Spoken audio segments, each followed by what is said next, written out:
മലപ്പുറം താനൂരിൽ പ്രായപൂർത്തിയാകാത്ത കുട്ടികളെ കാണാതായ സംഭവത്തിൽ ഒപ്പം യാത്ര ചെയ്ത യുവാവ് അറസ്റ്റിൽ. എടവണ്ണ സ്വദേശി ആലുങ്ങൽ അക്ബർ റഹീമിനെയാണ് പോലീസ് അറസ്റ്റ് ചെയ്തത്. കുട്ടികളെ തട്ടിക്കൊണ്ടുപോകൽ, മൊബൈൽ ഫോൺ ഉപയോഗിച്ച് പിന്തുടരൽ തുടങ്ങിയ കുറ്റങ്ങളാണ് പ്രതിക്കെതിരെ ചുമത്തിയിരിക്കുന്നത്.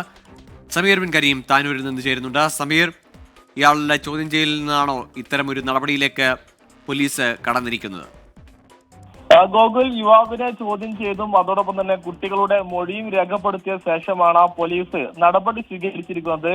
എടവണ്ണ സ്വദേശി റഹീം അസ്ലം എന്ന അക്ബർ റഹീമിനെയാണ് പോലീസ് അറസ്റ്റ് ചെയ്തിരിക്കുന്നത്. കുട്ടികളെ തട്ടിക്കൊണ്ടുപോകൽ, മൊബൈൽ ഫോൺ ഉപയോഗിച്ച് പിന്തുടരൽ എന്നീ കുറ്റങ്ങളാണ് ഇയാൾക്കെതിരെ ചുമത്തിയിരിക്കുന്നത്. പോക്സോ വകുപ്പ് ഉൾപ്പെടെയുള്ള കുറ്റമാണ് ഇത് എന്നുള്ളതാണ് ഏറ്റവും പ്രധാനപ്പെട്ടതായിട്ടുള്ള ഒരു കാര്യം. അതോടൊപ്പം തന്നെ മറ്റൊരു കാര്യം, ഈ കുട്ടികൾ ഈ മുംബൈയിലെ ബ്യൂട്ടി പാർലറിൽ എത്തിയതുമായി ബന്ധപ്പെട്ട് ചില ആരോപണങ്ങൾ തന്നെ ഉയർന്ന ഒരു സാഹചര്യം ഉണ്ടായിരുന്നു. എന്നാൽ ഇതുമായി ബന്ധപ്പെട്ട് ദുരൂഹത പോലീസ് തള്ളുകയാണ്. കുട്ടികൾ മുംബൈയിലെ ബ്യൂട്ടി പാർലറിൽ എത്തിയത് യാദൃശികമായെന്നാണ് പോലീസിന്റെ കണ്ടെത്തൽ. കുട്ടികളുടെ മൊബൈൽ ഫോണും അതോടൊപ്പം തന്നെ മറ്റുള്ള വിവരങ്ങളും ശേഖരിച്ചപ്പോഴാണ് പോലീസ് ഇത്തരം ഒരു കണ്ടെത്തലിലേക്ക് എത്തിയിരിക്കുന്നത്.